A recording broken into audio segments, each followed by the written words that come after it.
tardes a todo el país. Esta es una transmisión en vivo desde Palacio de Gobierno. En el día 76 de la emergencia nacional vamos a escuchar las últimas disposiciones y un balance que va a hacer el presidente de la República frente a la situación que se vive ante el COVID-19. Escuchemos. Señoras y señores, muy buenas tardes. A continuación se da inicio a la conferencia de prensa del señor presidente de la República, Martín Vizcarra Cornejo. En esta oportunidad, el señor presidente de la República se encuentra acompañado por el Consejo de Ministros en pleno. Muy buenas tardes, tengan todos ustedes. Hoy es día sábado 30 de mayo del 2020, y nos encontramos aquí con el gabinete en pleno del Consejo de Ministros, con una novedad de que tenemos un cambio ministerial. Desde hoy, hace algunos minutos, ha juramentado al cargo de Ministro de Cultura el señor Alejandro Neira, a quien damos la bienvenida al nuevo gabinete, exhortando a que cumpla sus funciones con eficiencia, con honradez, con transparencia y con mucho esfuerzo, como lo estamos haciendo todos aquí los que formamos parte de este gabinete. Tal como hice la recomendación a los dos últimos nuevos ministros que se incorporaron al gabinete, al ministro del Interior, Gastón Rodríguez, como al ministro de Salud, Víctor Zamora, que son los dos últimos ministros que se integraron antes del ministro de Cultura. Pusimos un enfoque especial, y así ha sido el pedido, en el aspecto humano de su gestión. Hay que buscar la eficiencia, hay que buscar el logro de los objetivos de gestión que tiene cada ministerio, pero hay veces nos enfocamos en los números, en las cifras, en las estadísticas, y nos olvidamos de la parte más importante, que es la razón de ser de las instituciones, de las autoridades y de la sociedad, que es el ser humano. A Víctor Zamora, cuando asumió el Ministerio de Salud, le dijimos de que se enfoque en las políticas del sector para lograr la integración de todo el sistema, para brindar un mejor servicio para todas las personas que brindan salud, como para las personas que reciben el servicio de salud, sabiendo que veníamos de un sistema precario de salud en nuestro país y estamos ante una situación crítica por esta pandemia, y entonces teníamos que enfocarnos en las personas. Lo propio fue la indicación que se le hizo al ministro del Interior, porque se había visto que había cierto descuido en la atención al personal de la policía, que es el soporte básico para mantener la seguridad de todos los peruanos. Y entonces tenemos que dar tranquilidad y atención a quien nos da seguridad, ¿no? Y se han notado mejoras significativas en ambos sectores en los lineamientos que se le ha dado. No puede ser diferente la recomendación que hoy le damos, y obviamente es una recomendación con instrucciones claras de mostrar resultados, ¿no? Al ministro Alejandro Neira, el ministro de Cultura, que hoy está asumiendo el cargo. Ha habido en esta pandemia afectado toda la estructura de la sociedad, a la economía, a la salud, y hay veces dejamos de lado lo que es realmente relevante, las personas que forman parte de toda esta estructura. Y hay dos temas puntuales que queremos pedir al ministro de Cultura que ponga su máximo esfuerzo y con el apoyo de todos se note una atención prioritaria a las poblaciones indígenas que sufren como todos de esta pandemia, pero que sin embargo con las limitaciones del caso hemos atendido a gran parte de la población que forman parte de nuestro país, pero las poblaciones indígenas no tienen la atención que requieren en estas circunstancias, ¿no? Hay que poner énfasis en esa atención a poblaciones indígenas, con todo lo que responde, y también a las industrias creativas, ¿no? Las industrias creativas que son tan importantes en el desarrollo de la convivencia social y que ahora, al igual que todos, y quizás aún más, están teniendo serias dificultades en este momento de crisis, ¿no? Poblaciones indígenas e industrias creativas, toda la atención del sector cultura y todo el respaldo del gabinete en pleno para que se logren estos objetivos. Luego de esta pequeña introducción, nos enfocamos en la pandemia, ¿no? Y dar algunas cifras que pueden graficar la situación en el contexto mundial. Seguramente en el transcurso del día de hoy ya vamos a llegar a los 6 millones de ciudadanos en el mundo que están siendo afectados. Seguramente hay muchos más. Son 6 millones los que han pasado su prueba y han sido declarados positivos. Obviamente hay muchos más ciudadanos en el mundo que todavía no han accedido a las pruebas correspondientes para determinar de que ya tienen el virus en su organismo. Pero lo que sí es claro, y es alarmante, que ya 366.000 personas han fallecido a nivel de todo el mundo, ¿no? Entonces, es una letalidad de poco más del 6% de los que han sido identificados, los que fallecen a nivel mundial. Es que aquí el virus no reconoce fronteras y en todos los continentes, en todos los países del mundo, ya tiene presencia. Y ya está generando daño, ya está generando muerte. El Perú no es una excepción y también aquí tenemos las cifras que nos muestran, por ejemplo, que luego de un gran esfuerzo, el día de ayer superamos el 1.000.000 de peruanos que han pasado las pruebas para determinar si tienen o no tienen el virus, el COVID-19. Más de 1.000.000 de peruanos. Somos 32 millones de ciudadanos en el Perú y 1.012.708 ya han pasado la prueba para determinar si son positivos. Solo el día de ayer, más de 48.000 pruebas se han hecho. Imagínense, 48.000 pruebas en un solo día. En un solo día. ¿Se recuerdan el 15 de marzo cuando se declaró el estado de emergencia? En esa semana se hacían un promedio de 350 pruebas al día. Ayer, más de 48.000 en un solo día. Ayer hemos hecho el equivalente de pruebas de lo que se hizo aproximadamente en el primer mes del estado de emergencia y de la forma que enfrentamos esta pandemia.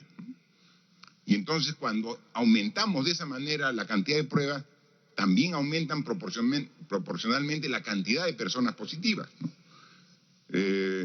Una de las metas que se puso el ministro de Salud al inicio de su gestión era elevar a 12.000 las pruebas diarias. En ese tiempo hacíamos 1.500 pruebas diarias y quería ambiciosamente elevar a 12.000 pruebas diarias. Ahora estamos haciendo 4 veces la meta inicial que se puso el ministro. Ya no 12.000, 48.000.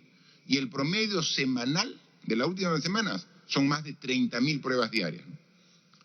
Y entonces de esta forma podemos llegar a una mayor cantidad de personas y podemos, como el día de hoy lo hemos hecho, comenzar a revisar y analizar en el mercado minorista. Hoy ministros han estado desde muy temprano en la mañana en el mercado minorista número 1 de La Victoria.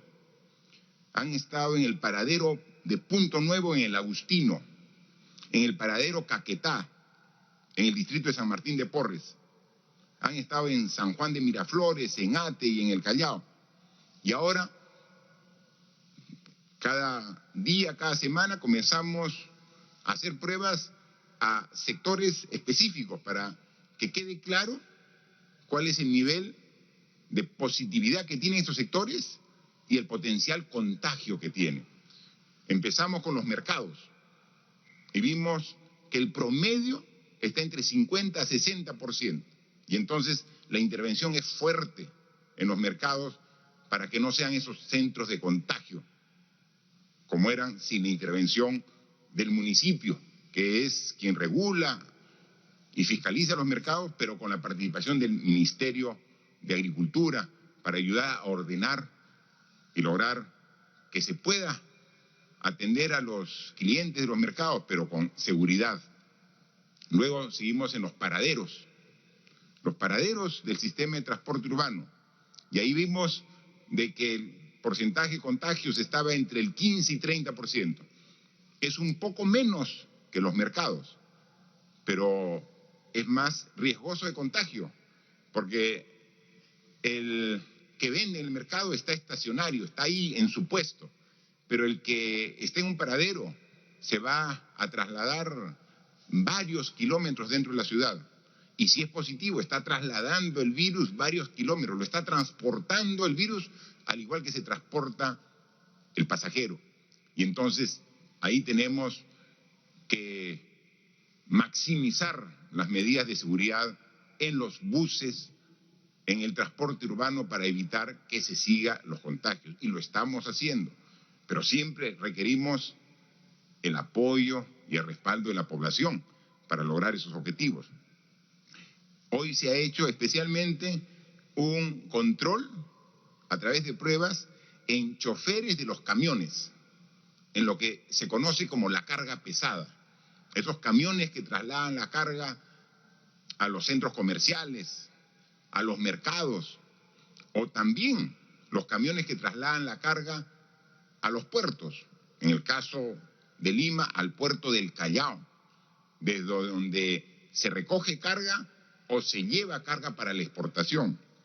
Se ha intervenido hoy, y con la colaboración de los propios conductores, a 817 choferes de camión. ¿Cuántos han salido positivos? 149, es decir, el 18%. Entonces no hay sector que se evalúe que no tienen un porcentaje importante de casos positivos.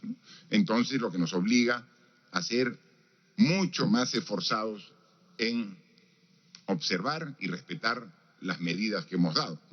Entonces, por eso le decimos de que no hay que mirar con preocupación el número de pruebas positivas que van saliendo día a día, porque esto es parte de la consecuencia de la gran cantidad de pruebas que estamos tomando día a día, ¿no?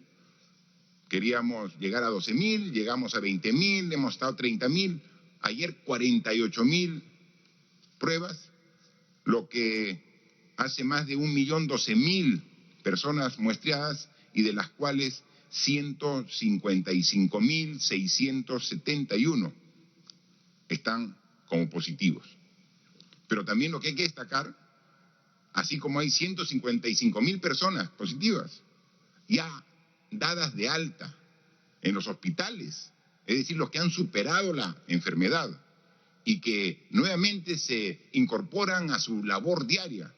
Y aquí en el gabinete tenemos un ejemplo de ello, el ministro de Agricultura, que en su trabajo diario y permanente de supervisión en los mercados fue contagiado por el virus COVID-19. Ha tenido los cuidados correspondientes, se ha hecho la prueba, ha superado la enfermedad y ahora está integrado al gabinete y en condición ya de haber superado la enfermedad. Como el ministro, hay más de 65.000 casos en el Perú que pueden decir, efectivamente, tuve la enfermedad, pero mi organismo generó los anticuerpos y pude vencer al COVID-19. Y cada vez van a ser más. 65.000 de 155.000 positivos. Tenemos más de 42% actualmente de personas que han superado la enfermedad, como estamos seguros que va a ser porcentajes mucho más altos día a día con todas las medidas que estamos tomando. Así que sabemos que el camino es largo, sabemos que tenemos que seguir enfrentando esta enfermedad con el mismo, y si no, mayor esfuerzo que al inicio, pero también vemos algunos datos, algunas cifras alentadoras al ver esta cantidad elevada en porcentaje ya de personas que tienen alta hospitalaria y que vencieron al COVID-19 como lo vamos a vencer todos los peruanos. Quisiera referirme a algunos temas también relevantes que han ocurrido en los últimos días sobre el voto de confianza al gabinete. El día jueves, el premier Vicente Ceballos, acompañado de todo el gabinete ministerial, estuvieron a las 10 de la mañana en el Congreso de la República. Hizo su exposición el premier en función de lo que manda la Constitución y luego se generó un largo debate de todos los congresistas de cada una de las bancadas representadas en el Congreso. Y pasó el día y ayer, viernes, alrededor de las 3 de la mañana, después de 17 horas de debate, el Congreso dio el voto de confianza al gabinete ministerial. Saludamos desde el gobierno la decisión del Congreso de la República. Un número importante de congresistas, 89, de diferentes bancadas, dieron el voto de confianza al actual gabinete. Es una decisión importante que reafirma la necesidad de seguir trabajando y en nosotros nos llama a reforzar y a cada vez dar más de nosotros para cumplir los objetivos que nos hemos puesto como Ejecutivo. Saludamos a los que votaron a favor de la investidura y respetamos democráticamente la posición también de los partidos políticos representados en el Congreso de la República que votaron en contra. Consideramos que con esa votación ha primado la sensatez y la voluntad de trabajar por el Perú. Como Ejecutivo ratificamos también de parte nuestra la voluntad y un compromiso de mejora permanente. Lo hemos dicho en anteriores oportunidades y ahora con el voto de confianza del gabinete lo reiteramos. Este es un Ejecutivo, este es un gobierno que no está exento de errores, no está exento de deficiencias, que las cometemos, pero que tenemos el nivel suficiente de autocrítica para reconocer nuestros errores y corregirlos. Ahora más que nunca tenemos que mejorar y tenemos que poner todo nuestro esfuerzo para lograr los objetivos en beneficio de toda la población. Se ha cumplido con el procedimiento constitucional. Ahora ya no hay tiempo que perder. Trabajemos en beneficio de todos los peruanos y peruanas. Trabajemos coordinando con los diferentes poderes del Estado, poder ejecutivo, poder legislativo, poder judicial, con los diferentes niveles de gobierno, el gobierno nacional que representamos nosotros, pero de la mano con los gobiernos regionales, con los gobiernos locales, que están a lo largo y ancho de todo el país. Los desafíos que tenemos como país son enormes. Estamos en la etapa de contención de la enfermedad, empalmando con la etapa de recuperación y de reinicio gradual de actividades, como la misma población puede constatarlo. Este es un traslape entre trabajo para enfrentar y detener al virus, pero por otro lado tenemos que gradualmente las actividades económicas que generan fuentes de trabajo tienen que comenzar a incorporarse en el día a día con los protocolos que cuiden y eviten el contagio.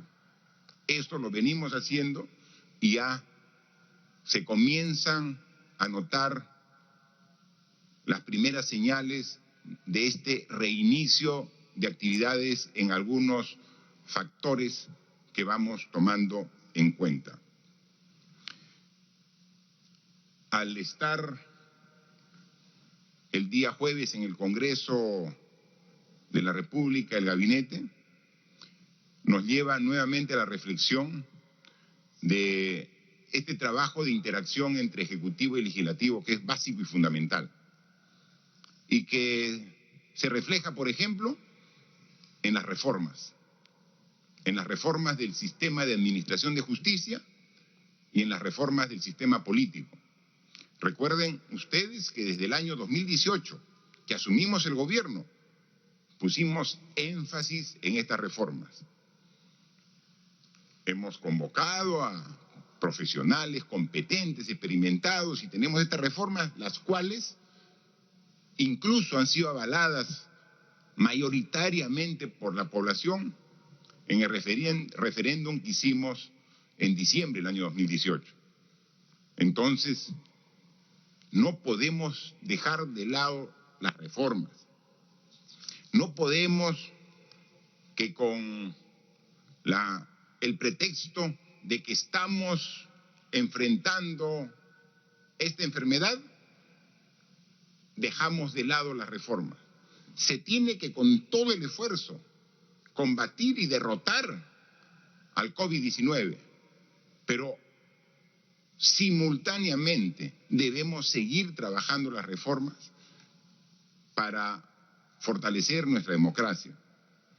Y en esa línea, como lo dijo el Premier del Congreso, y yo lo he dicho en varias oportunidades, ratifico una vez más mi compromiso con todos los peruanos que entregaré el mandato el 28 de julio del año 2021 al nuevo presidente, hombre o mujer, que ustedes, ciudadanos, libre y democráticamente elijan. Soy un demócrata que cumple con su palabra. Así que este proceso no puede transgrederse ni postergarse. Este proceso de renovación de autoridades, que es tan importante para la democracia, se tiene que llevar a cabo en los plazos que establece la Constitución. Pedimos al Congreso de la República, como tenemos claridad aquí en el Ejecutivo, que se cumpla este proceso para garantizar que el 28 de julio del año 2021, año del bicentenario de nuestra patria, tengamos nuevas autoridades aquí sentadas en el Poder Ejecutivo, como también nuevos congresistas en el Poder Legislativo. Quisiera también manifestar que el día miércoles no ha habido oportunidad de rendir cuenta ante ustedes, ante la población, porque ya el jueves fue la presentación del gabinete en el Congreso. Se aprobó en Consejo de Ministros el decreto de urgencia 063-2020. Le leo el título: decreto de urgencia que dispone el apoyo solidario de los funcionarios y servidores públicos del Poder Ejecutivo para la entrega económica a favor de los deudos del personal de la salud fallecidos a consecuencia del COVID-19. Nos parece una iniciativa del gabinete del Ejecutivo necesaria, porque hemos dicho que uno de los factores que tiene que salir de cada uno de los ciudadanos para poder combatir esta pandemia es la solidaridad en todos los aspectos. Y esa solidaridad también parte por los servidores, los funcionarios del sector público. Este aporte, como lo determina este decreto de urgencia, está referido al personal, a los servidores del Poder Ejecutivo. Vamos a aportar, digo vamos, porque el aporte comienza con el presidente de la República, con todos los ministros y ministras que están aquí presentes, como también con los funcionarios que tienen como remuneración más de 15.000 soles. Es un aporte referido a la remuneración mensual de 3 meses, junio, julio y agosto, que podríamos poner un ejemplo referido a los ministros. Por su remuneración mensual de los ministros, cada uno de los aquí presentes va a aportar 3.500 soles mensuales. Por los 3 meses, el aporte va a ser de 10.500 soles de cada ministro. Esto multiplicado por la cantidad de funcionarios que son parte del conjunto de personas comprendidas en este decreto de urgencia, se tiene un monto de alrededor de 8 millones de soles. 8 millones de soles que queremos que vaya dirigido a los deudos del personal de salud que ha fallecido cumpliendo su labor, que ha fallecido en este esfuerzo de atender a los pacientes afectados por el COVID-19, que han fallecido dando precisamente lo más preciado, la vida, por salvar vidas. Si vemos la cantidad de personas, servidores del sector salud, y no hacemos distingo, o sea, no es que es solamente a los profesionales, es profesionales, técnicos y auxiliares del sector salud, médicos, enfermeras, obstetrices, tecnólogos, o sea, es la gran familia del sector salud. Y no interesa si están trabajando en el MINSA, en salud, en las Fuerzas Armadas o en las fuerzas policiales, que sean del sector salud atendiendo a los pacientes COVID. Y que por su entrega, incluso esta entrega que pone en riesgo su integridad, se contagiaron del virus y que en el desarrollo de su enfermedad perdieron la vida. Se ha hecho una proyección de las personas fallecidas y teniendo una estimación preliminar, porque hay que hacer los cálculos exactos, se podría dar a los deudos de cada uno de estos familiares una cantidad que superaría los 40.000 soles. Tenemos que ser absolutamente claros que la muerte de una persona es una situación irreparable. Lo que pretendemos con este aporte del Ejecutivo es dar un pequeño reconocimiento a su trabajo, a su compromiso, a su mística en la función que desempeñaron. Y además, a través de sus familiares, dar este aporte económico para que no queden desprotegidos. Este esfuerzo representado en este decreto de urgencia es solamente para el Poder Ejecutivo, es decir, funcionarios y servidores del gobierno, alcanza también a servidores de los gobiernos regionales y de los municipios, los que estén dentro del rango que corresponde a la remuneración. Pero no puede alcanzar a los otros poderes del Estado, porque por la norma que podemos emitir nosotros como Ejecutivo, podemos disponer de este apoyo solidario solo de nosotros mismos, del Ejecutivo. Pero creo que corresponde también el apoyo solidario a los otros poderes del Estado.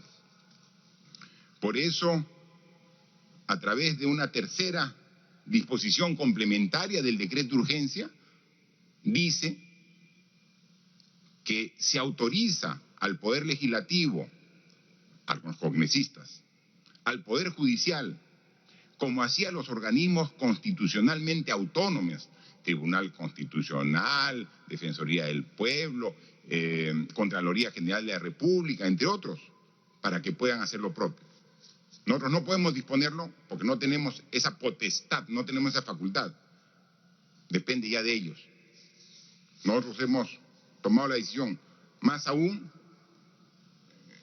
que los altos funcionarios de los otros poderes tienen niveles remunerativos muy superiores a los niveles remunerativos que tenemos los funcionarios aquí presentes, ¿no?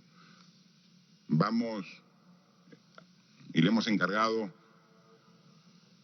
al Ministerio de Economía y Finanzas, como también al Ministerio de Trabajo, que esta norma la transformen en cuadros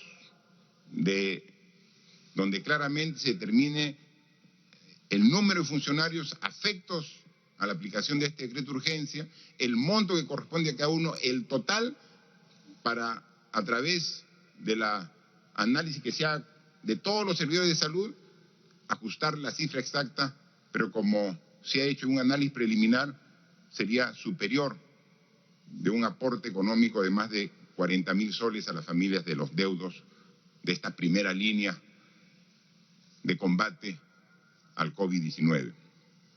También el día jueves se emitió otra norma, un decreto supremo que modifica el programa Reactiva Perú. Recuerdan ustedes que se dio en una primera fase el Reactiva para atender con liquidez a través de créditos con el respaldo del Estado peruano para evitar que se rompa la cadena de pagos. Y se ha logrado muy buenos resultados en la primera fase, porque se ha logrado a través de subastas que ha establecido de la tasa de interés el Banco Central de Reserva del Perú, que llegue créditos a las empresas a tasas de interés muy bajas, del 1, 1.5, 2%. O sea, muy bajas, nunca antes vistas. Y estas tasas, si consideramos cuál es la inflación anual, resulta que uno va a recibir dinero y tiene una tasa real incluso negativa, porque la tasa de interés que va a pagar para devolver el dinero en crédito que van a recibir las empresas va a ser menos incluso que la inflación. Por eso se considera que es una tasa de interés negativa. Y eso se ha logrado por la subasta, que pedimos y exigimos que se haga a través de este sistema, porque si no podría este esfuerzo finalmente quedar en tasas de 5, 8, 10%. Pero no, a través de este mecanismo se ha logrado tasas preferenciales para que el sistema económico tenga liquidez y pueda seguir funcionando a pesar de la difícil situación en que nos encontramos. Pero en la fase 2 queremos que el porcentaje de distribución de esta garantía se varíe, porque esta garantía para créditos que damos en Reactiva va para la gran empresa, para la mediana empresa, para la pequeña empresa, como también para la microempresa. Y entonces, obviamente por el tamaño y la magnitud de las empresas, hay una mayor cantidad en porcentaje para la mediana y gran empresa. Ahora queremos que sin dejar de apoyar la mediana y gran empresa, a través de algunos cambios que se ha aplicado en esta segunda fase de Reactiva, se atienda también de manera importante a la pequeña y microempresa, que se atendió en la primera fase, pero no en los porcentajes que nosotros esperamos y requerimos.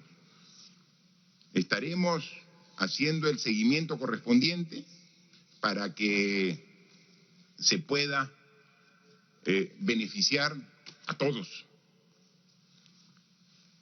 Y eso depende de la supervisión que como Ejecutivo tenemos que hacer. Pero depende también mucho de la actitud de apertura y de búsqueda de una equidad del sistema bancario del Perú. Y ahí vamos, y los exhortamos. Vamos a estar vigilantes, pero ayuden, por favor.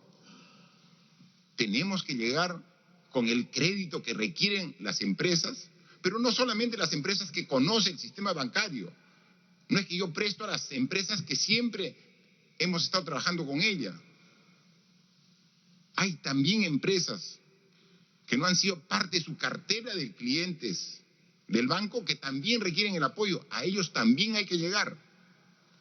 Hay pequeñas empresas que tenemos que ir a través de las financieras, también llegar a ellos. Ese es el reto de esta segunda fase. Y nosotros vamos a estar vigilantes, pero también es necesario el compromiso y la responsabilidad del sistema bancario para hacer que este tipo de medidas sean realmente en beneficio de todos, sin excepción.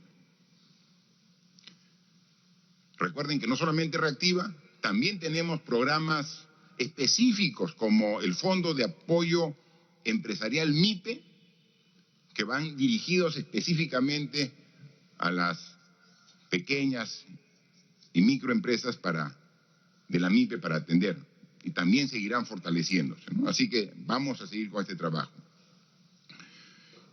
Quiero además en esta oportunidad hacer referencia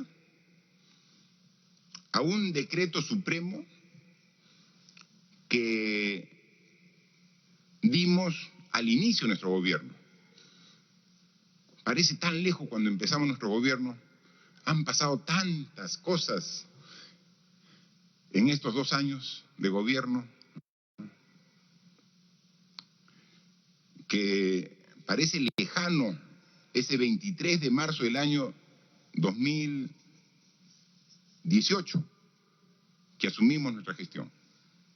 Lejano parece, pero seguimos con el entusiasmo del primer día. Y ese primer día, cuando en el Congreso de la República nos presentamos y dimos nuestro primer mensaje a la nación, desarrollamos lo que queríamos para el Perú en 5 ejes. 5 ejes claramente definidos. Y cada vez que se integra un ministro, digo, primero que nada, para que estés alineado con el gobierno, para que no haya dudas, lee el Decreto Supremo 056-2018 de la PCM, porque no queríamos que se queden palabras. Lo que expuse ante el Congreso de la República el primer día como presidente, los 5 ejes de gobierno, los pusimos en blanco y negro y lo aprobamos a través de un decreto supremo, y está escrito, y es el 056. Y cada vez que tomamos cualquier decisión, tenemos que decir en cuál de los ejes está enmarcado la decisión que tomamos. 1, 2, 3, 4, 5. Pero ahora me voy a referir solamente al primero. Porque el primer eje de este decreto supremo es el eje de la integridad y lucha contra la corrupción. Eso ha sido el énfasis de este gobierno desde el primer día y va a ser el énfasis de este gobierno hasta el último día. Y eso nos ha traído muchos problemas, porque luchar contra la corrupción es luchar contra el status quo, es luchar contra intereses, es luchar contra mafias, es luchar contra grupos de poder. Y lo hacemos y nos exponemos porque nos debemos al pueblo. Y así va a ser hasta el último día de mi gobierno. Y en circunstancias como la que vivimos de crisis, de emergencia, con mayor razón, porque ante el caos que hay veces se genera la emergencia, ahí salen los delincuentes a querer aprovecharse de las circunstancias. Ya se han dado casos de corrupción durante la pandemia, mientras que gente muere, mientras que gente está enferma en los hospitales. Hay gente que se aprovecha esta situación para sacar provecho en beneficio propio. Y hay una serie de denuncias en el Ministerio Público, en la Contraloría General de la República, al cual respaldamos completamente. Debería haber doble pena, doble sanción para quien en época de emergencia se quiera aprovechar de los recursos del Estado. Pero también la corrupción y la integridad se tiene que respetar de diferente forma. Y es en el uso adecuado del aparato del Estado para fines en beneficios de toda la sociedad, no para fines en beneficio de partido político alguno, no en beneficio de fines electorales. Recientemente, en enero, ha habido una campaña al Congreso. Nosotros, como gobierno, no hemos participado. No ha habido un partido que represente al gobierno. En consecuencia, hemos tenido una absoluta imparcialidad. No hay recursos del gobierno, que son recursos de los peruanos, que han ido para apoyar y respaldar fines electorales. ¿Por qué? Esa es una de los ejes del gobierno: integridad y lucha contra la corrupción. Este gobierno, y muchos han destacado como una debilidad, yo no lo creo así, no tiene partido. No tenemos partido de gobierno. Y en consecuencia, los ministros aquí presentes, cuando se los ha convocado, nunca hemos tenido una referencia de carácter político partidario. ¿De qué partido eres? Muchos, incluso hemos visto en sus hojas de vida, que han hecho militancia política en diversos partidos. Eso no los ha descalificado, porque respetamos a todos y cada uno su independencia política. Aquí lo que queremos es que el funcionario público, el servidor público, cumpla con eficiencia, con honradez, con transparencia su función, independientemente de a qué partido político pertenece, porque el gobierno no tiene partido político. Y así como se ha tomado la decisión de involucrar, comprometer e invitar a los ministros, han hecho lo propio ustedes con sus ministros, con sus directores generales y con todos los trabajadores de este gobierno. Su afiliación política es un tema personal de cada uno y no es un requisito para ser parte de este gobierno. Aquí Nosotros lo que requerimos es gente con trayectoria, con experiencia, con capacidad, con ética. Quiero dejar absolutamente claro que para nosotros el haber participado en alguna campaña política no te da derecho a ningún cargo público. El cargo público tienes que ganártelo con tu capacidad, con tu experiencia, con tus virtudes. Y es por ello que ante investigaciones que ha empezado el Ministerio Público al respecto, le damos el pleno respaldo, que se investigue a profundidad, porque este no es el gobierno como otros del tarjetazo, que tenías que ser del partido para poder ingresar. Eso no ha ocurrido aquí, nunca ha ocurrido. Aquí se ven los méritos de la persona, y creo que un gabinete plural como el que tenemos es la mayor prueba de ello. Los cargos se obtienen por mérito propio. Y si no ha ocurrido en alguna oportunidad eso, que el órgano de control, la Contraloría, el Ministerio Público lo verifique, lo investigue y lo sancione, de ser el caso. Somos absolutamente claros al respecto. Porque la política es sumamente importante, pero la política partidaria, dejémosla para los procesos electorales, pero cuando ya es gobierno, se tiene que pensar en función de todos, en función de la gente, de sus necesidades. Y ahí coincidimos y tenemos que llegar a los consensos que los logramos aquí en largos debates, cuando tenemos aquí reuniones importantes en el Consejo de Ministros. Por último, solamente me queda reiterar a toda la ciudadanía el renovar nuestro esfuerzo para combatir esta pandemia. Nuevamente recordarles que las medidas más efectivas para defendernos y eliminar el COVID-19 están en nuestras manos. Que todo lo que hagamos como instituciones, como autoridades, no va a alcanzar el objetivo si no contamos con la colaboración de todos en medidas simples. Y lo estamos logrando.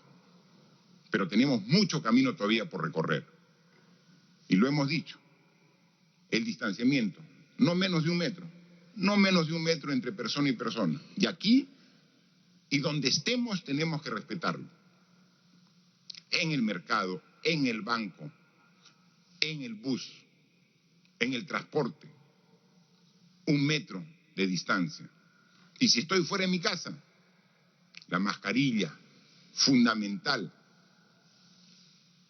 Es la barrera que impide que salga el virus de mi organismo, se queda atrapado en la mascarilla, o que aspire el virus que esté en el ambiente de alguna persona que esté contagiada. Está en el ambiente, pero queda aquí, no entra. El virus entra por la nariz y por la boca.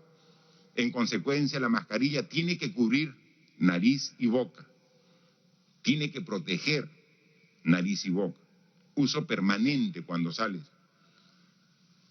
Al comienzo es un poco incómodo, pero es necesario. Y uno se acostumbra. Y luego la higiene, la limpieza, agua y jabón, alcohol, higiene permanente, manos. ¿Y por qué con manos? Porque con manos agarro el lapicero, el celular, recibo la bolsa que me llega por delivery, que pedí algo para que me entreguen a domicilio. Tengo que una pequeña desinfección para poder usar con toda seguridad. Si todos trabajamos a conciencia, de manera unida, de manera solidaria, no tenemos la menor duda que este virus COVID-19 va a ser derrotado por todos los peruanos.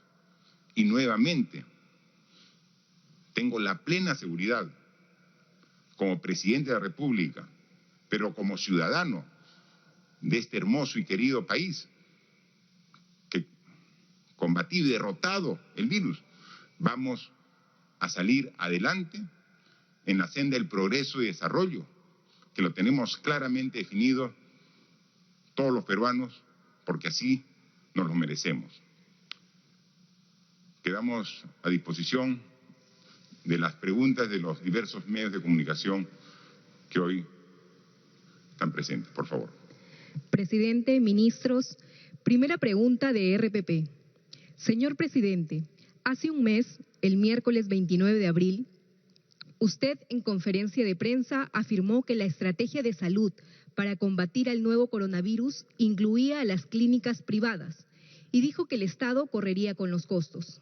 Vemos que se hacen esfuerzos por aumentar las camas UCI en los hospitales del país, pero es insuficiente.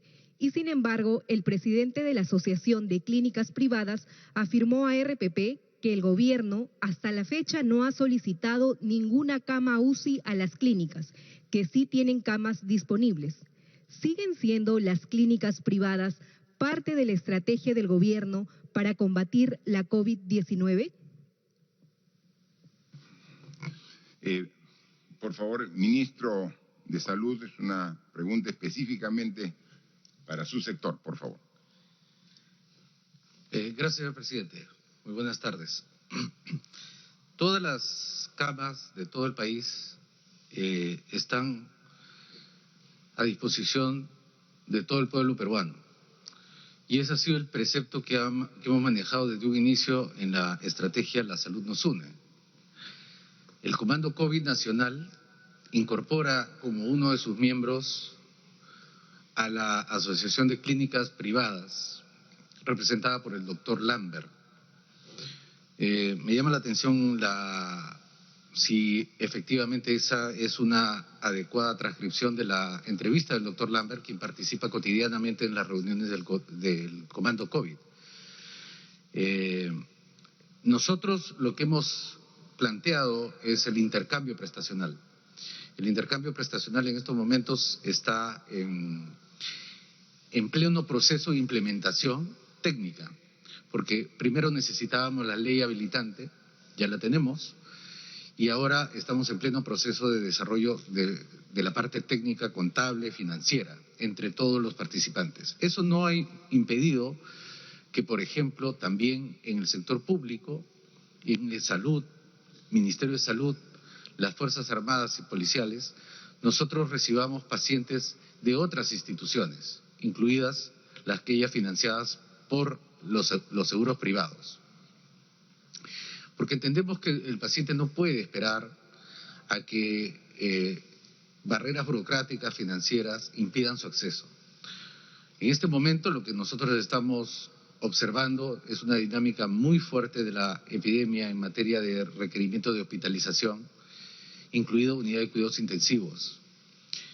Y ciertamente la parte administrativa, burocrática, financiera, a veces no acompaña a las decisiones que toman los clínicos o los familiares en la hospitalización. Este es un proceso de implementación que ciertamente ha tenido avances y en algunos lugares no ha podido implementarse en toda su magnitud, pero estamos trabajando en ello, señor presidente. En una emergencia como la que estamos, tenemos que poner a disposición de la población todo el sistema de salud.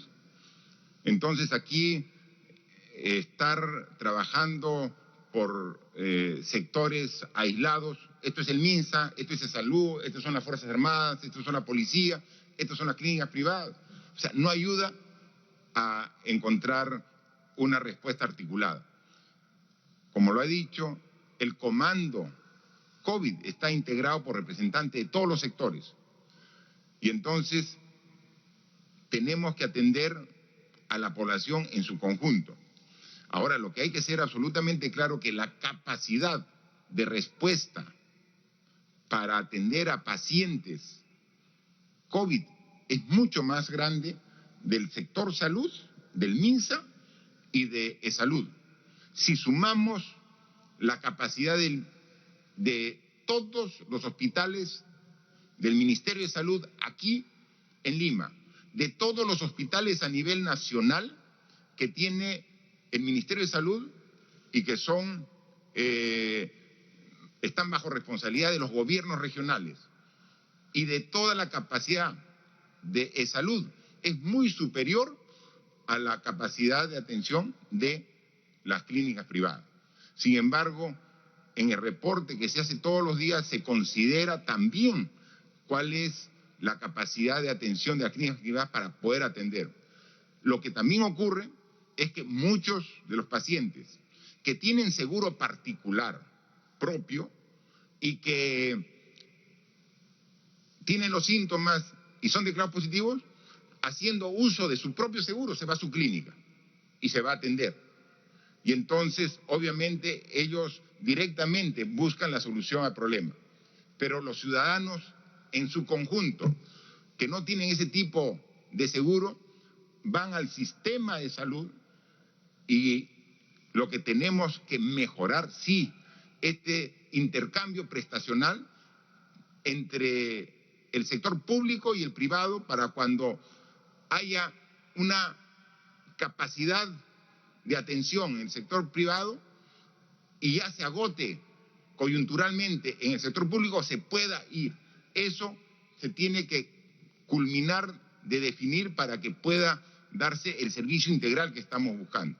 Pero estamos trabajando día a día en eso y estamos día a día aumentando la capacidad de respuesta en general en todas las regiones y en el país para atender a la gran cantidad de pacientes que requieren hospitalización. La segunda pregunta es de Noticias Piura 3.0. Señor presidente, Piura es la segunda región del país en población y es la más golpeada con esta pandemia.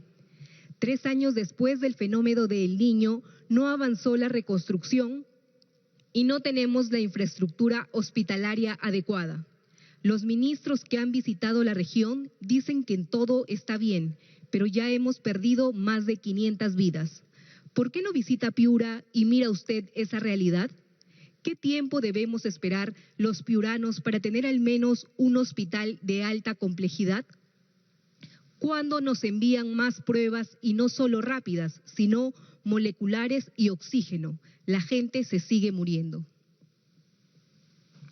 Por favor, también, ministro de Salud. Nuestro apoyo a la región Piura es permanente, es constante.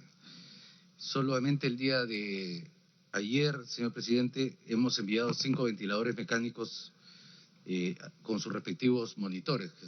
Son 10. Hemos enviado desfibriladores y, como dice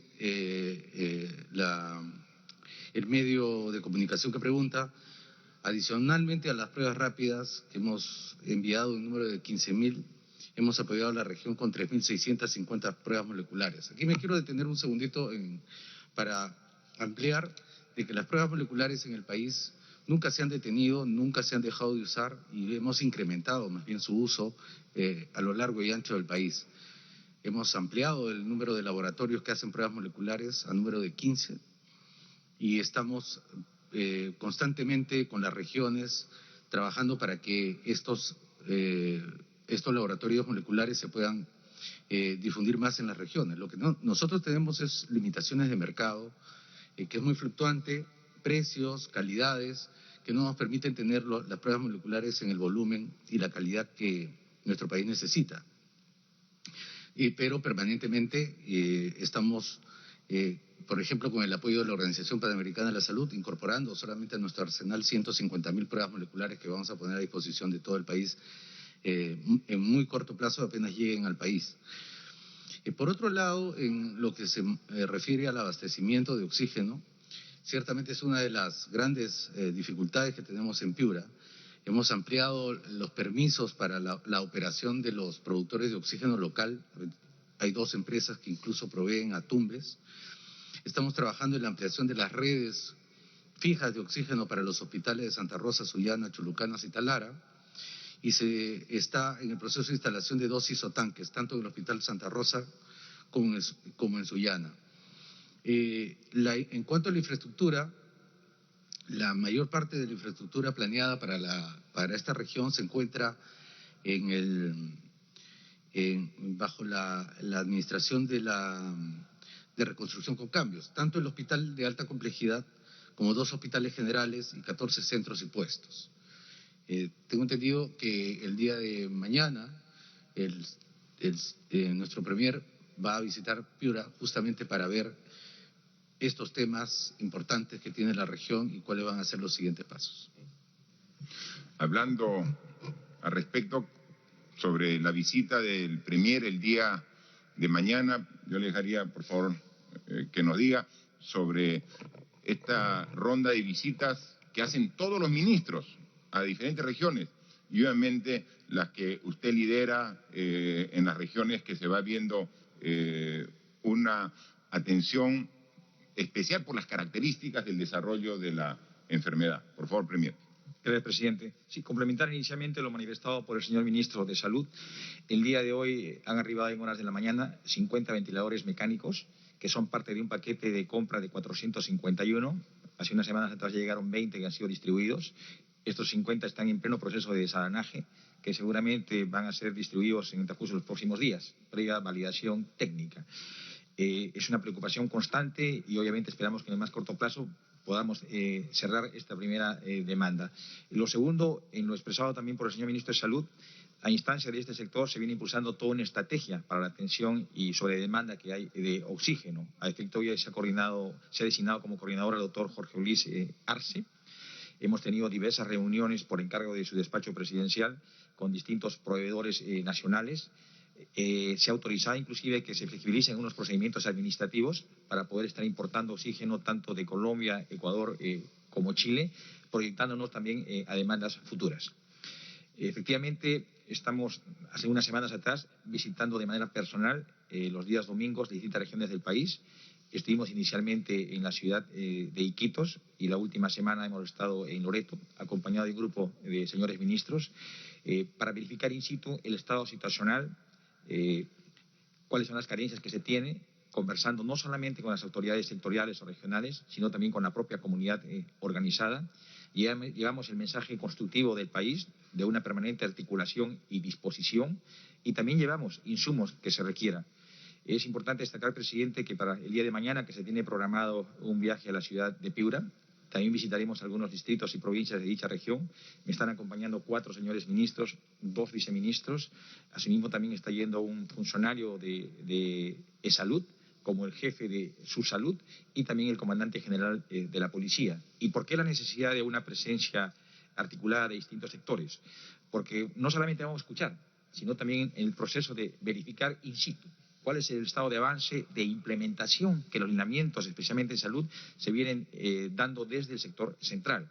En el caso concreto del comando de la Policía Nacional, obviamente va a verificar el estado situacional del orden público, el cumplimiento al aislamiento dispuesto por normas emitidas por el Gobierno Nacional. En el caso de su salud, va a ejercitar sus competencias, cuál es verificar en el lugar de los hechos cuál es el proceso del traslado y distribución oportuna de lo que es medicamentos para los distintos centros hospitalarios. Igualmente el sector vivienda, que ya se encuentra ya, el sector agricultura, van a verificar cuál es el estado de avance de implementación de distintas políticas que se vienen disponiendo en sus sectores. En el caso de la ministra de la Mujer nos acompaña para ver un tema muy sensible, ¿no? ¿Cuál es el estado de atención respecto a los adultos mayores? El tratamiento que están dando niñas y adolescentes son sectores con alta vulnerabilidad. De tal suerte que esta presencia va a articular un trabajo con autoridades locales y regionales, va también a poner en evidencia la presencia efectiva y eficaz que tenemos como Gobierno Nacional, pero también atender a la población. Obviamente es un mensaje que recibimos de autoridades, pero cuán importante resulta como un gobierno democrático y de apertura de poder compartir con cada uno de los ciudadanos su sentir, sus dolencias, sus carencias y que estas finalmente puedan repercutir en una mejora de las disposiciones que estamos asumiendo como gobierno nacional. Solamente complementar que de todo el gabinete que conforman el Premier y 18 ministros, aquí solamente falta un ministro, el ministro de Vivienda, el ministro Rodolfo Yáñez. ¿Y dónde está? Está en Piura. Está precisamente en esta labor que él tiene como representante del gabinete en la región Piura. Él está actualmente en Piura, mañana está el Premier. Y nosotros en ningún momento, y eso hay que aclarar también cuando hay una imprecisión del medio de comunicación, nosotros en ningún momento decimos que todo está bien en Piura. Nunca hemos dado una declaración de ese tipo. Lo que decimos es que falta mucho esfuerzo en Piura y en todas las regiones para decir que hemos derrotado al virus. Pero estamos dando la pelea. Eso es lo que decimos. Que seguimos trabajando. Hoy en la madrugada han llegado 50 ventiladores mecánicos adicionales, de los que vamos adquiriendo. Inmediatamente se hace una evaluación a través del comando COVID y se ve cómo se distribuyen. Algunos se quedan en Lima, otro, como lo ha dicho el ministro, se va a Piura, otros a Iquitos, otro puede estar en Arequipa, y así pensando en todo el país. Seguimos trabajando. Yo, de los pocos 2 años, 3 meses que estoy como presidente, la región que más he visitado es Piura, de todas, precisamente por las características especiales de que justo cuando asumimos el cargo teníamos serios problemas en la región que había sufrido el Niño Costero. Y ahí estamos trabajando y inmediatamente también pasa estas circunstancias. Ya tenemos concluido el convenio gobierno a gobierno para que estos proyectos grandes de largo plazo en reconstrucción lo vamos a hacer bajo ese mecanismo que ya está definido a través de la Autoridad de Reconstrucción con Cambios.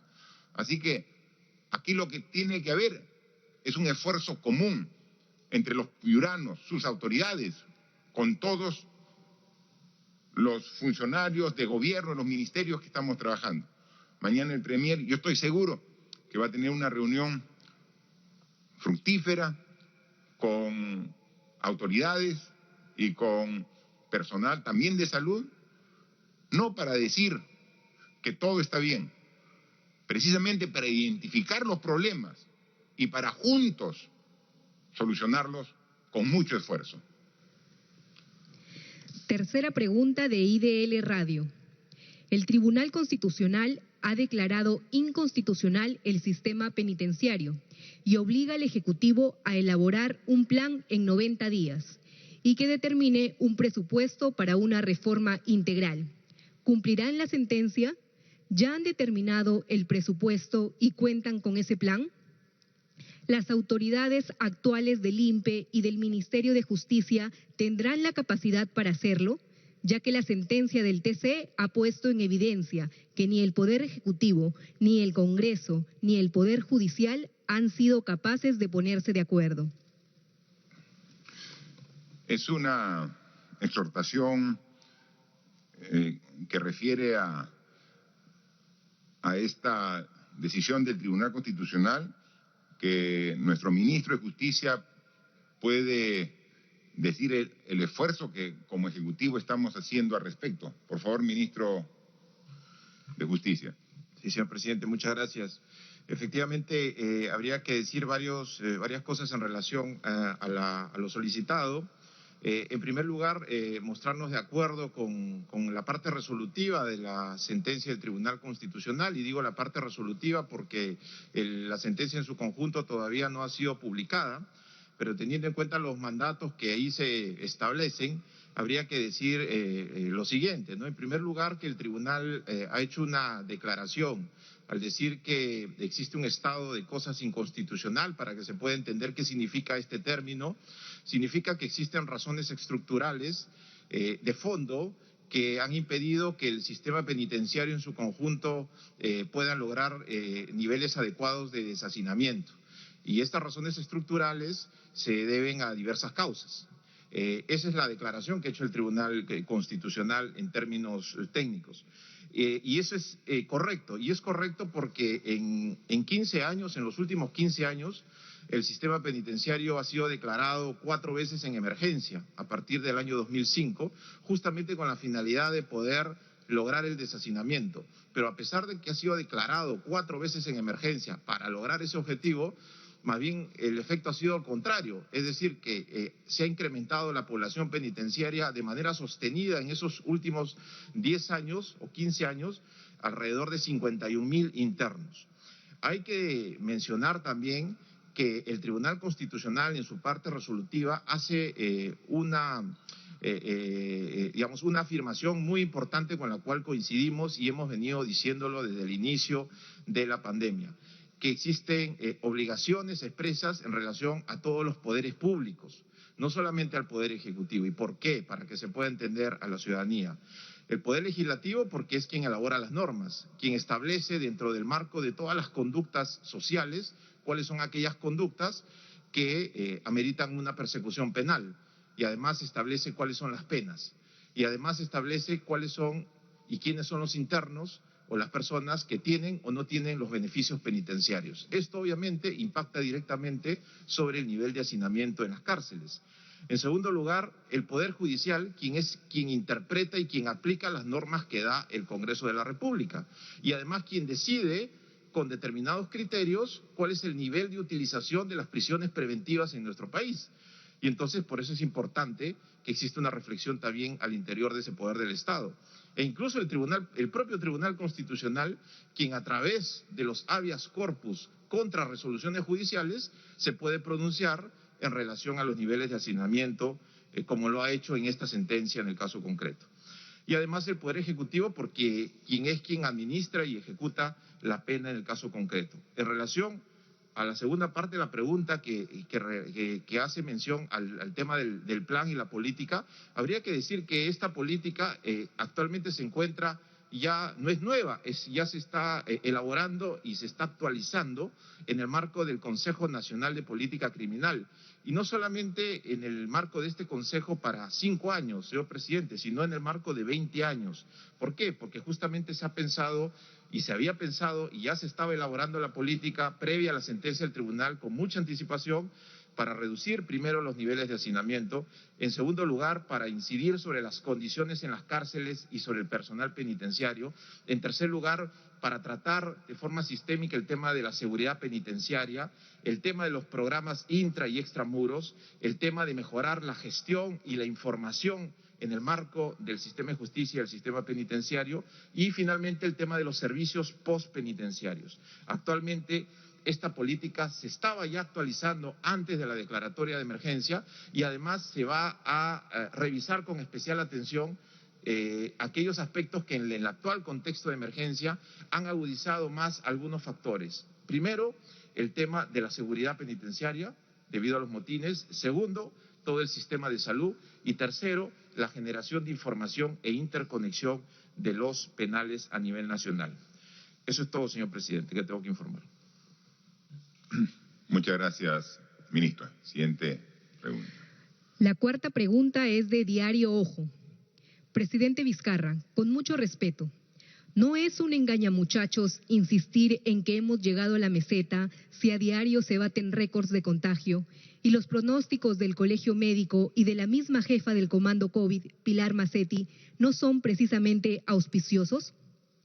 Por otro lado, se habla del aumento de camas, pero vaya usted a los hospitales Carrión o a Loaiza y los enfermos están bajo carpas y hasta piden a los familiares que traigan oxígeno. ¿Cuál es la verdad? Ministro de Salud, por favor, si podría hacer una parte de la respuesta sobre la situación del Hospital Carrión, Loaiza y cuáles son los esfuerzos para precisamente complementar las deficiencias en cuanto al número de camas en esos hospitales antiguos, emblemáticos, históricos de aquí de Lima. Y yo complementaré con otra parte de la pregunta, por favor. Claro que sí, señor presidente. El esfuerzo por ampliar la capacidad hospitalaria en el país es permanente. Y para eso tenemos implementándose 2 y hasta 3 estrategias. La primera de ellas es utilizar la capacidad instalada.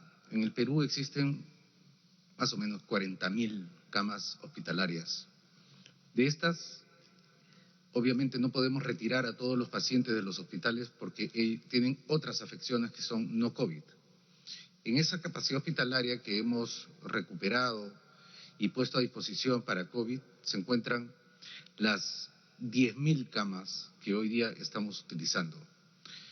Inicialmente se había hecho una reserva de 3.000, pero progresivamente hemos ido ampliando hasta llegar a 10.000 con la capacidad instalada. La estrategia que se ha usado en ese caso es, primero, recuperar las camas que estaban subutilizadas y, segundo, movilizar a nuestros pacientes en lo que se llaman los complejos hospitalarios. Por ejemplo, el Hospital Loaiza, que solía tener servicios de ginecobstetricia, ya no tiene esos servicios de ginecobstetricia porque se están desarrollando en el Hospital San Bartolomé, al frente. Se han ampliado los servicios, se han desplazado pacientes que solían atenderse o estaban siendo atendidos en el Hospital Loaiza al Instituto Nacional de Oftalmología que tiene una capacidad instalada para recibir pacientes. Lo mismo pasa en otros hospitales, en lo que se llaman los complejos hospitalarios. 3, 4 hospitales ahora comparten la responsabilidad de darle al hospital COVID, o definido en ese momento como hospital COVID, el soporte para recibir pacientes de otras patologías. En tercer lugar, también hemos ido ampliando la capacidad de esos mismos hospitales, adquiriendo e incorporando camas en espacios que regularmente no son utilizados para esos fines. Así, los hospitales solían tener, por ejemplo, unidades de cuidados intensivos propiamente dichas, totalmente equipadas, pero como hemos visto, nosotros necesitábamos instalar nuevas camas de unidad de cuidados intensivos. Entonces, se ha puesto camas y servicios de unidad de cuidados intensivos en espacios que no eran utilizados para cuidados intensivos.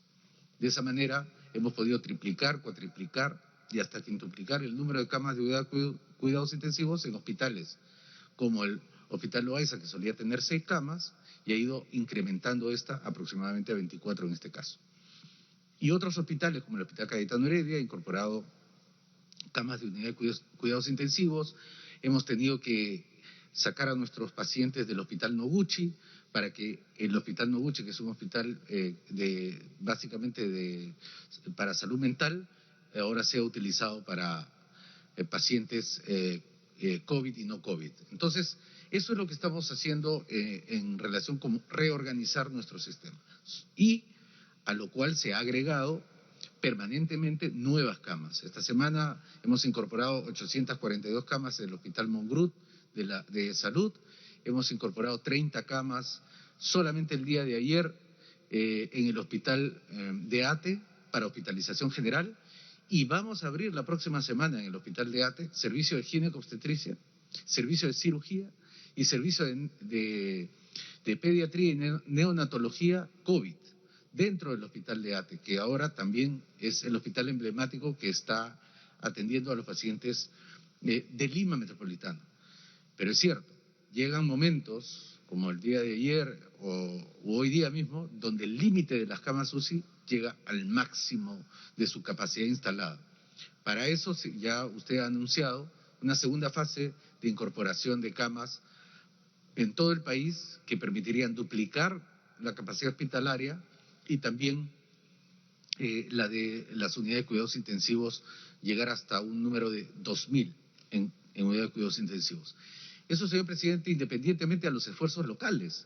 También los municipios, también los gobiernos regionales están haciendo esfuerzos por ampliar su capacidad instalada, lo que llamamos capacidad instalada ajustada, Por ejemplo, en Caraballo estamos prontos a abrir en el estadio se ha abierto unas carpas con capacidad hospitalaria y de unidad de cuidados intensivos por el impulso del alcalde de Caraballo, y ahí vamos a tener 23 camas de hospitalización y así sucesivamente. Todos los días, compatriotas, hacemos los esfuerzos por sumar las camas de hospitalización, sumar las camas de UCI, a lo cual se añade el despliegue de la primaria, que es lo último que estamos moviendo, que esperamos mover 5.000 equipos de profesionales que van a llegar a las casas para hacer los diagnósticos y eventualmente iniciar el tratamiento para las poblaciones vulnerables. Solo el día de hoy ya se inició la ampliación de la primaria. Bueno, se lanzó oficialmente, pero ya empezó hace 2 semanas, lo que es la primaria en Lima Este. Estuvimos en Lima Norte. La próxima semana sale Lima Sur, Callao y también Lima Ciudad. Especialmente en San Juan del Lurigancho, donde tenemos el mayor impacto de la epidemia, para casa por casa ir llegando a nuestros pacientes antes de que ellos lleguen a estas situaciones en que tienen que hacer largas colas de espera. Eventualmente, algunas de ellas pueden ser tratadas en casa y de manera temprana. Sí, como lo ha dicho nuestro ministro de Salud, los esfuerzos no pueden cesar, tienen que darse día a día, aumentando nuestra capacidad de respuesta. Yo recuerdo que, y ustedes también, cuando dimos la primera conferencia, dijimos, tenemos 100 camas UCI para enfrentar el COVID. Sí, 100 camas UCI, pero ¿es suficiente? No era suficiente 100 camas UCI. Entonces, se tomó las primeras acciones y subimos a 270 camas UCI. Hoy tenemos 1.200 camas UCI. Ahora. Pero la meta a fines de junio, de acá a un mes, es llegar a 2.000 camas UCI. Y cada día, ya llegaron 50 ventiladores más, vamos a ir ampliando. Camas hospitalarias. El ministro dice bien que hay 40.000 en el sistema de salud, pero ya todas están ocupadas con otros enfermos, de otras dolencias. ¿Cuántas separamos para el COVID? 2.000, y empezamos con 2.000. Ahora, ¿cuántas hay actualmente? ¿Cuántas camas listas disponibles para el COVID? Hay 12.000 camas, y están 8.000 usadas con pacientes COVID, 8.000. Ahora hay todavía 4.000 que pueden seguir atendiendo. Pero ¿cuál es nuestro objetivo? A fines de junio llegar a tener 20.000 camas específicamente para atender al COVID. Eso no quiere decir que vamos a sacar más camas de donde ya no tenga el Hospital Loaiza, el Hospital Carrión. Ellos tienen una capacidad de atención. Puede optimizarse teniendo más camas, pero es una capacidad los que tienen los hospitales. Entonces, ¿de dónde sacamos las camas nuevas? Tenemos que hacer hospitales con infraestructura rápida. Y para eso es, por ejemplo, aquí, habilitar las torres de Villa Panamericana. Ahí tenemos 1.400 camas en Villa Panamericana. Pero adicionalmente estamos instalando más camas para Villa El Salvador en la Villa Panamericana. Como lo ha dicho, yo he estado con el ministro hace 3 días, aquí nomás en San Miguel, donde el hospital Mongrut, que es un hospital también antiguo y que al lado, en parte de sus instalaciones, ha instalado 836 nuevas camas para atender a todos los que requieran atención del distrito, pero de toda la zona, hasta el Callao puede atender. Entonces, ¿y dónde está el foco de contagio más importante? Acá en Lima, en San Juan del Lurigancho, y que tiene más de 1 millón de habitantes. Sin embargo, en San Juan del Lurigancho, el hospital no se abastece. Entonces estamos poniendo hospitales con camas hospitalarias y UCI inmediatamente, y vamos a tener antes de mediados de junio para atender. Y ese esfuerzo que se hace acá en Lima también, mañana va a verificar el Premier lo que se está haciendo para ampliar la oferta de camas hospitalarias y UCI en Piura, como se hizo en Iquitos, como se está haciendo en Ancas, en Ica y así en todas las regiones. No es un trabajo fácil, requiere mucho esfuerzo, mucha dedicación, pero lo está haciendo el personal de salud.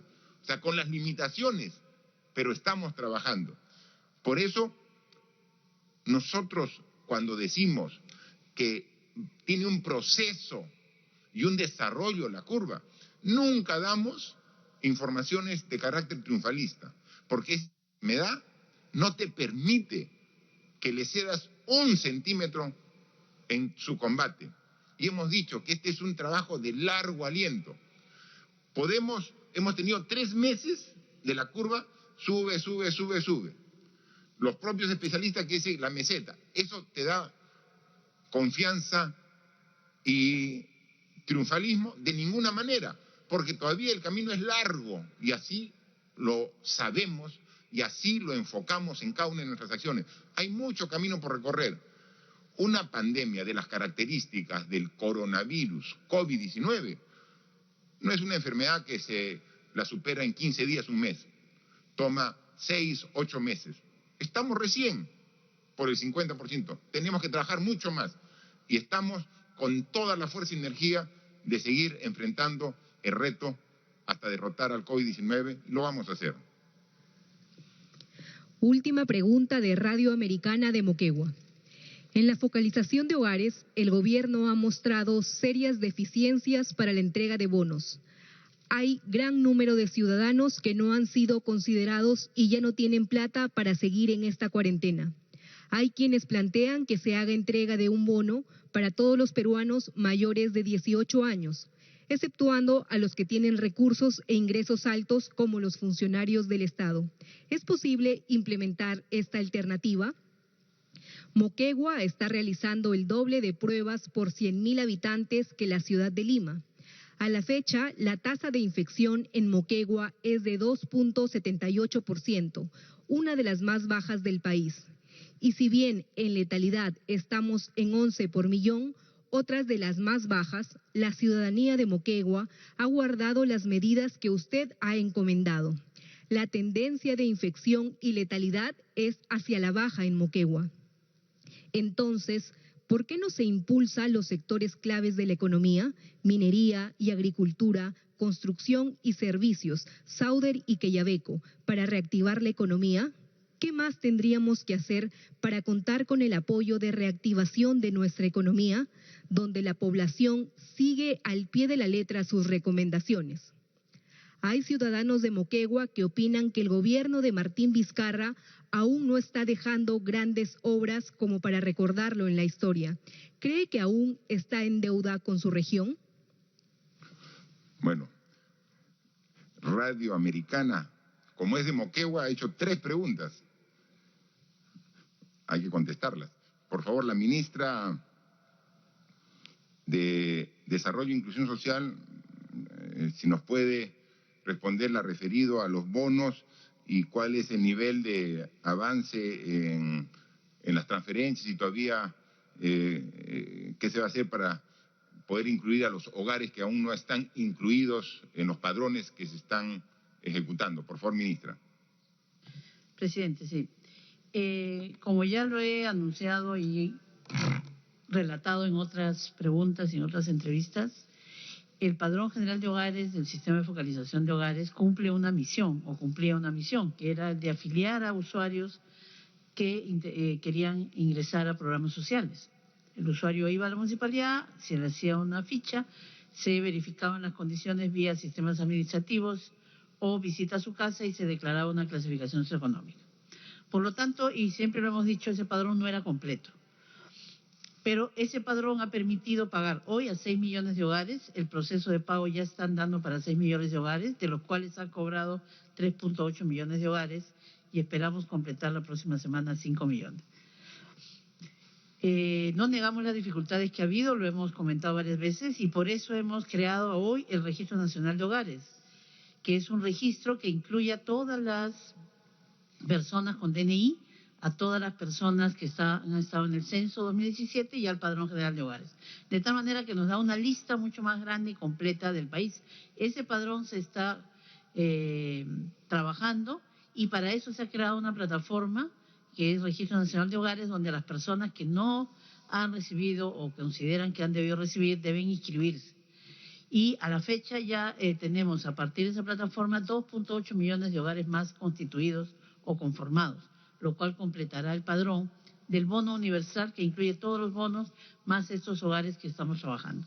El bono universal lo recibe el 75% de la población y se excluye al 25% que tiene ingresos mayores y que no está en planilla. Entonces, sí se han hecho todos los esfuerzos para incluir a estas personas. La plataforma sigue abierta e instamos a las personas que no se han incluido que lo hagan en el Registro Nacional de Hogares.pe. La plataforma está abierta y pueden incluirse si así lo requieren. Una vez que tengamos todos los hogares, se armará el siguiente bono que completará el bono familiar universal. Gracias, ministra. La segunda pregunta era referida a la reactivación de las actividades de los sectores claves de la economía. Aquí habla de minería, agricultura, servicios, el medio de comunicación de Moquegua. Por favor, ministra de Economía y Finanzas, ¿cómo es la programación para la reanudación de estas actividades que tenemos planteadas? Gracias, presidente. Efectivamente, de la mano con una comisión multisectorial, se diseñó el proceso de reanudación de las actividades económicas. Es un proceso en 4 fases y la transición a cada fase se va a hacer sobre la base de una evaluación. Como saben, hemos iniciado la fase 1 hace aproximadamente 4 semanas. La última semana de mayo ya se muestra cierta recuperación de la actividad económica, lo que también a su vez va a beneficiar a las expectativas. En el caso concreto de la minería se han aprobado más de 38 unidades mineras. En el caso de la construcción también se están haciendo aprobaciones y lo que esperamos en los próximos días es publicar el decreto supremo que dé inicio a la fase número 2. En estas fases lo que sí pedimos es mucha responsabilidad de las empresas para cumplir con los protocolos definidos por el Ministerio de Salud y por los ministerios específicos y también mucha responsabilidad de los trabajadores. Muchas gracias. Bien, y sobre la tercera parte de la pregunta sobre qué obras en particular se están haciendo en la región Moquegua, nosotros viajamos permanentemente por todo el país, ¿no? Y cuando viajamos a una región, ahí desarrollamos cuál es el plan de gobierno y el listado de proyectos importantes que estamos trabajando en cada una de las regiones. En este tipo de conferencias tenemos que hacer la visión nacional, la visión del país, y más en este caso particular de las medidas que hacemos en conjunto para enfrentar y derrotar al COVID-19. Entonces, en su oportunidad, cuando estemos por mi tierra, por Moquegua, ahí podremos desarrollar con amplitud los detalles de esta pregunta. Tan solo me queda agradecer a los medios de comunicación, nos permiten complementar la primera parte de la conferencia donde damos cuenta al país de todos los actos de gobierno que hacemos referidos a la pandemia y también referidos a algunos temas de coyuntura. Pero la intervención de 5 medios de comunicación que participan con preguntas nos permiten complementar las respuestas y tocar incluso algunos temas que no lo habíamos priorizado en las líneas de la conferencia, pero que, dado que es inquietud del medio de comunicación, con el respeto que nos merece la prensa, la libertad de expresión, siempre con mucha pluralidad escuchamos a todos los medios. Lo bueno es que también, así como hay medios importantes de aquí, de la capital de la República, que tienen alcance nacional, en este caso tocó en el sorteo un medio de comunicación del norte, otro del sur, que también nos permite tener la visión nacional de mirada territorial, que siempre es necesaria tenerla como gobierno. Así que muchas gracias a los medios de comunicación y muchas gracias a toda la población del Perú que con su apoyo, con su responsabilidad, nos permite tener la confianza de que juntos vamos a salir airosos de este problema tan complejo en el que está el Perú y el mundo, pero que tenemos, como le digo, la confianza de que vamos a vencerlo. Son meses duros que hemos pasado, estamos en pleno proceso, pero este proceso tiene un inicio, claro que tuvimos en marzo, tiene un desarrollo, que estamos en la parte compleja el mismo, y tiene un desenlace que es el que se va a vivir en las próximas semanas y meses incluso. Pero en ese proceso ya vamos, junto con todos los sectores económicos, vamos a ir gradualmente y con mucha responsabilidad generando actividades que permitan incorporarse las actividades que generan puestos de trabajo. Mientras que eso ocurre, seguimos cumpliendo con el bono, llegando a los hogares que necesitan, con este paliativo para que tengan estos hogares lo mínimo para poder atender en estas necesidades a sus familias. Porque lo que queremos es, en este periodo que nos encontramos, es que en los hogares traten de salir lo menos posible los integrantes de las familias. Eso es lo más importante. Lo hemos dicho el primer día y lo decimos ahora y lo vamos a decir hasta que esto sea totalmente superado. Si alguien tiene que salir para hacer una compra, uno por familia.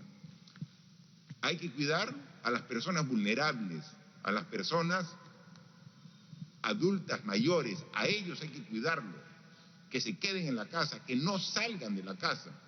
Porque si a un joven, y hemos visto, estamos viendo todos los días, a un joven o un adulto recibe, se contagia, normalmente, como se ha visto en la estadística, supera al COVID sin mayor dificultad. Hay más del 30% que tiene el virus y ni se ha dado cuenta, es asintomático. Hay otro porcentaje que tiene el virus y hace síntomas, pero leves, que son superados. Hay un porcentaje que requiere hospitalización y estamos aumentando la capacidad de respuesta. Pero hay un porcentaje pequeño que es el vulnerable, que hay que cuidarlo, que son los que tienen otras enfermedades previas. Doble cuidado. Si todos tenemos que tratar de quedarnos en la casa, si yo tengo diabetes, hipertensión, alguna obesidad, que también hemos visto que tiene un riesgo mayor a que se complique la enfermedad, o soy parte del porcentaje de adultos mayores, quedémonos en nuestra casa. Esto va a pasar y vamos a retornar a nuestras actividades en esta nueva convivencia, todos. Depende de nosotros. Así que solidaridad, unión, fe, compromiso de todos los peruanos para salir de esta situación. Y seguimos trabajando aquí con un nuevo miembro que se integra al gabinete, pero todos con la misma voluntad y el compromiso de trabajar por el Perú. Muchas gracias. El mensaje entonces del presidente de la República a toda la población. En esta conferencia también ha dado detalles sobre este decreto relacionado al apoyo solidario, donde el personal del Ejecutivo que percibe sueldos mayores a 15.000 soles hará una destinación a los familiares afectados del sector salud. Adelante con más detalles, colegas en Estudios Centrales.